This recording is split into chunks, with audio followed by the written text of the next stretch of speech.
ఏ ఆడదైనా మగాడి దగ్గర నుంచి ఎక్స్పెక్ట్ చేసేది ముఖ్యంగా మూడే మూడు. మొదటిది కేరింగ్. అంటే కడుపు చేయడం. అది క్యారింగ్, ఇది కేరింగ్. ఓ తన ఇష్టాలేంటో అడగకుండానే తెలుసుకోవడం, తన కష్టం ఏదైనా చెప్పకుండానే అర్థం చేసుకోవడం, సింపుల్ గా చెప్పాలంటే కళ్ళల్లో పెట్టుకుని చూసుకోవడం. తర్వాతది ధైర్యం.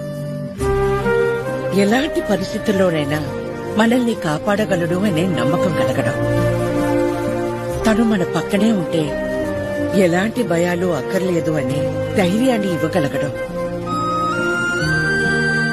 మూడోది నవ్వు. కార్లు, బంగళాలు, 4 డబ్బులు ఎక్కువ సంపాదించేవాడు కంటే 4 మాటలతో మనసారా నవ్వించగలిగేవాడైతే చాలరా. అంతకంటే ఇంకేవీ ఎక్కువ కాదు ఏ ఆడదానికైనా.